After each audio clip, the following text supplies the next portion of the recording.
India versus New Zealand. India 44 రన్స్తోని New Zealand defend చేసింది. అయితే టాస్ ఎవరు గెలిచిర్రు, ప్లేయింగ్ లెవెన్లో ఏమైనా చేంజెస్ ఉన్నాయా, అట్లే ఎవరు మంచిగా పర్ఫామ్ చేసిర్రు అనే విషయం గురించి మాట్లాడుకుందాము. Let's dive into the video.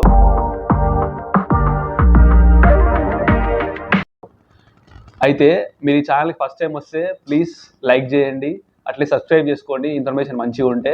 అట్లే కేవలం క్రికెట్ గురించి అంటే క్రికెట్ వార్తల గురించే కాదు, నేను మన బౌలింగ్ ఎట్లా వేయాలి అనే డ్రిల్స్ కూడా ఆల్రెడీ కొన్ని వీడియోలు చేసిన. ప్లస్ అట్లే బ్యాటింగ్ నెక్స్ట్ సిరీస్ వస్తుంది, బ్యాటింగ్ ఎట్లా ఇంప్రూవ్ చేసుకోవాలి, లేకపోతే ఇంకేమైనా ప్లేయర్ మంచిగా ఉంటే ఆయన బ్యాటింగ్లో ఏం ఇంప్రూవ్ చేసుకుంటూ అనే దాని గురించి అనాలిసిస్ అట్లా చాలా వీడియోలు వస్తాయి. Please subscribe. ఇట్లా మంచి కంటెంట్ మీరు మిస్ కావాలంటే ప్లీజ్ సబ్స్క్రైబ్ చేసుకోండి, అట్లనే లైక్ చేయండి. యూట్యూబ్ వేరే వాళ్ళకి అట్లా రికమెండ్ చేస్తుంది ఇట్లాంటి మంచి ఇన్ఫర్మేషన్.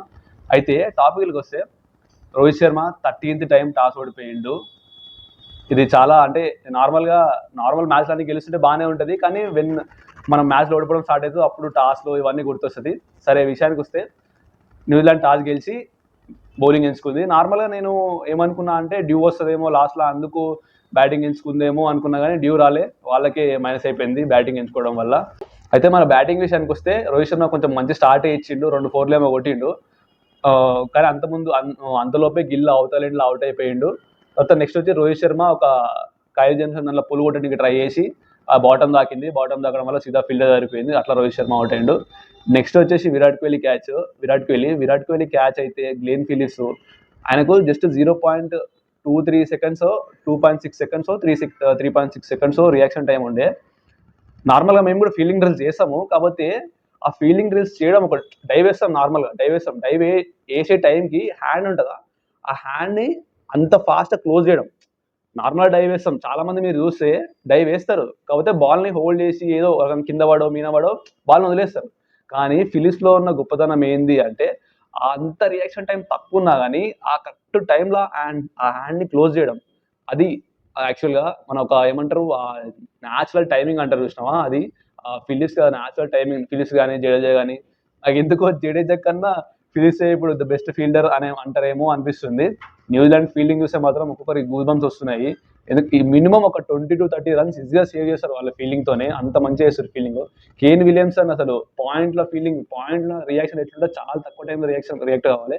అట్లాంటిది కేన్ విలియమ్సన్ అసలు ఆయన 35 years పైన ఉన్నట్టే లేడు, అసలు డైవ్లు వేస్తుండే ఇటేస్తుండే డైవ్లు. ఒక పర్సన్ మన టీమ్ గేమ్ కాబట్టి ఒక్క పర్సన్ అట్లా 100% ఎఫర్ట్ ఇస్తే టీం మొత్తంకి మోటివేషన్ ఉంటుంది. ఒక చిన్న మూమెంట్ సరిపోతుంది టీం మోటివేషన్ చేంజ్ చేయడానికి. సో నెక్స్ట్ వచ్చేసి మన బ్యాటింగ్ అయ్యర్ గురించి మాట్లాడాలి. అయ్యర్ మ్యాచ్ పక్కా 79 runs కొట్టిండు క్రూషియల్ సిచ్యువేషన్లో. స్టార్టింగ్లో మీరు చూస్తే మస్తు డాట్ బాల్ చేసారు, దగ్గర 140, నేను 48th 50th over 40 point some over ఏదో చూస్తున్నా, అప్పుడే 140 డాట్ బాల్స్ ఏమో వేసారు. ఫస్ట్ ఇన్నింగ్స్ ఆడుతుంటే ఎప్పుడైనా కానీ మనం అసలు ఎంత కొట్టాలి ఏంది అని అర్థం కాదు. అయినా మన వాళ్ళ కంపోజిషన్తో ఏమన్నా కానీ మంచి బాల్ వస్తే ఆపుదాము, నెక్స్ట్ బాల్ వేరే మన లెంత్ ఆల్టర్నేట్ చేసుకుంటే అప్పుడు షార్ట్లోకి పోదాము అని అనుకున్నాం. లాస్ట్ వరకు ఉందాము, స్కోర్ని వీలైనంత వరకు మ్యాక్సిమైజ్ చేద్దాము అని ఆ కంపోజిషన్తో ఉన్నారు. ఎక్సలెంట్ బ్యాటింగ్ శ్రేయస్ అయ్యర్ నుంచి అండ్ అక్షర్ పటేల్ కూడా సమ్ 40 odd runs కొట్టిండు, కాకపోతే ఆయన టాప్ ఎడ్జ్ అయ్యి ఆయన అవుట్ అయ్యిండు రచిన్ రవీంద్ర బౌలింగ్లో. నెక్స్ట్ వచ్చేసి కేఎల్ రాహుల్ కూడా కొంచెం ఓకే, చిన్న క్యామియో ఆడిండు. కొంచెం అక్షర్ పటేల్ అవుట్ అయినాక కొంచెం ప్రెజర్ ఉండే అయ్యర్ పైన. ఇక్కడ అక్షర్ పటేల్ అవుట్ అయినాక మీరు చూస్తే న్యూజిలాండ్ వాళ్ళు మస్తు ప్లాన్ చేసారు, ఫీల్డింగ్ ఒక్క సింగిల్ ఇవ్వకుండా రాహుల్ని ప్రెజర్లో పెట్టిండు, రాహుల్కి సింగిల్స్ ఇవ్వకుండా. అప్పుడు ఏమైపోతుంది, ఇక్కడ అయ్యర్ ప్రెజర్ ఫాల్ షాట్ ఆడతాడు. కానీ ఇక్కడ ఏమైపోయిందంటే రాహుల్ కొంచెం నీట్గా సింగిల్స్ చేయడం, లేకపోతే స్టెప్ అవుట్ అయి 4లు కొట్టడం వల్ల కొంచెం అయ్యర్కి ఆ రిలీఫ్ వచ్చింది. సో అది ఒక గేమ్ ప్లాన్ అట్లుంటుంది కొంచెము టీమ్స్ ఏదైనా కొంచెం మీరు అబ్జర్వ్ చేస్తారు మ్యాచ్లలో. అయితే నెక్స్ట్ వచ్చేసి ఇక మన Hardik Pandya already always last వచ్చి మంచి క్యామియో ఆడిండు, కాకపోతే కొంచెం జడేజా ఇంకొంచెం లాస్ట్ వరకు ఉంటే ఇంకొక 20 to 30 runs వరకు వస్తుండే, కాకపోతే జడేజా లాస్ట్ వరకు లేకపోవడం, ఒక మంచి క్యాచ్ కేన్ విలియమ్సన్ జడేజా తీసుకోవడం వల్ల జడేజా అవుట్ అయ్యాడు. సో అట్లా నెక్స్ట్ వచ్చేసి మన ఇన్నింగ్స్ వరకు వచ్చేస్తే, నేను ఇక్కడ ప్లేయింగ్ లెవెల్ గురించి మాట్లాడడం మర్చిపోయినా.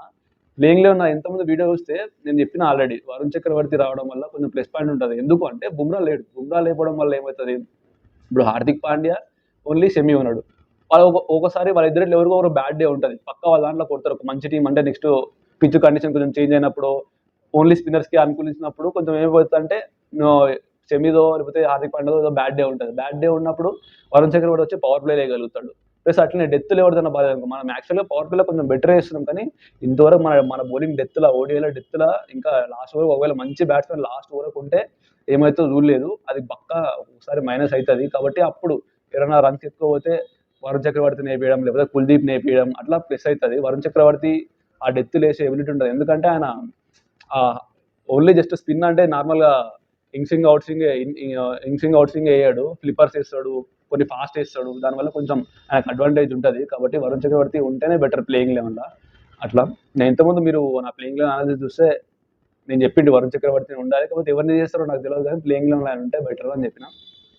అయితే న్యూజిలాండ్ బ్యాటింగ్ విషయానికి వస్తే కేన్ విలియమ్సన్ తప్ప మాక్సిమం ఎవరు అంత అంత ఆడలేదు, అంత ప్రాపర్గా ఆడలేదు. మన స్పిన్నర్స్ దాటికి వాళ్ళు మా స్పిన్నర్స్ అక్కడ రీడ్ చేయలేదు.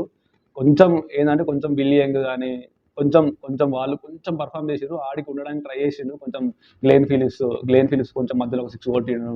ప్లస్ నార్మల్గా కొంచెం మిచ్చలు వాళ్ళు కొంచెం లైట్ క్యామ్ ఆడారు, కానీ పెద్ద ఏం లేదు. కేన్ విలియమ్సన్ కొంచెం సపోర్ట్ ఉంటే మ్యాచ్ గెలిచే ఛాన్స్ ఉంటుండేనేమో. వాళ్ళ ఇంకా అట్లే మన స్పిన్నర్స్ మోస్ట్లీ వాళ్ళ బెస్ట్ స్పిన్నర్స్ కాబట్టి మాక్సిమం మన స్పిన్నర్స్ కొంచెం అడ్వాంటేజ్ ఉంటుంది, మన స్పిన్నర్ రీడ్ చేయడం కొంచెం కష్టము. కాకపోతే న్యూజిలాండ్ ఇంతకుముందు టెస్ట్ సిరీస్లో గెలిచింది కాబట్టి మన స్పిన్నర్స్ లేజీ ఆడేస్తారేమో, 240 అనగానే నేను కొడతారేమో, కొంచెం డిఫికల్ట్ ఉన్నా అని కొడతారు పక్కా అనుకున్నా. కాకపోతే మన వాళ్ళు చాలా మంచిగా పర్ఫామ్ చేసారు. సో మన బౌలర్స్ విషయానికి వస్తే వరుణ్ చక్రవర్తి 5 వికెట్ ఆల్ ఆయన ఇంతకుముందు ఈ గ్రౌండ్లోనే పాకిస్తాన్ తోని భయంకరంగా అంటే నార్మల్గా కొంచెం డెబ్యూ ఉంటుంది కూడా ప్రెజర్లో కొంచెం ప్రాపర్గా పర్ఫామ్ చేయలేదు. ప్రెస్ కాన్ఫరెన్స్ చూస్తే కూడా మీకు అర్థమైపోతుంది. అవును కొంచెం ప్రెజర్లో ఉండే, నర్వస్ ఉండే, అందుకే కొంచెం అప్పుడు పర్ఫామ్ చేయలేదు. నాకు ఆల్రెడీ ఆ మెమరీస్ కొంచెం గుర్తొస్తుండే అప్పుడు మ్యాచ్ ఆడుతున్నప్పుడు అన్నాడు. కాకపోతే విరాట్ కోహ్లీ, రోహిత్ శర్మ అండ్ హార్దిక్ పాండ్యా సపోర్ట్ చేసిరు నాకు. కొంచెం ఆ ప్రెజర్ నుంచి బయటకు వచ్చిన, ఆ తర్వాత పర్ఫామ్ చేసిన, మంచిగా వచ్చిన, హ్యాపీగా ఉన్నా. ఇప్పుడు 5 వికెట్ ఆల్ తీసుకోవడం వల్ల అని ప్రెస్ కాన్ఫరెన్స్ అయిపోయాడు. అట్లనే కుల్దీప్ యాదవ్ ఎక్సలెంట్ బౌలింగ్ ఆయన నుంచి కూడా. అట్లే హార్దిక్ పాండ్యా గురించి అసలు మర్చిపోదు మనము. హార్దిక్ పాండ్యా ఒక ప్యూర్ బౌలర్లా అయిపోయాడు, ప్యూర్ ఆల్రౌండర్, బెస్ట్ ఆల్రౌండర్ లెక్క అయిపోయాడు అసలు మన ఇండియాకి. ఇప్పుడు ఆ స్కోర్ వన్ వేసి రచిన్ రవీంద్ర లాంటి బ్యాట్స్మెన్ని ఆయన ఉంటే మాత్రం ఫుల్ డేంజరస్ ఉంటుండే. స్పిన్నర్లు మంచిగా ఆడతాడు, ఆయన తోపు ఆడతాడు రచిన్ రవీంద్ర. సో రచిన్ రవీంద్ర అని 5th ఓవర్లో 6th ఓవర్లో ఆ స్కోర్ బౌన్సర్ వేసి ఫైనల్ అవుట్ చేపించడము అసలు తోపు. ఆ బాల్కి మస్తు మెచ్చుకోవాలి.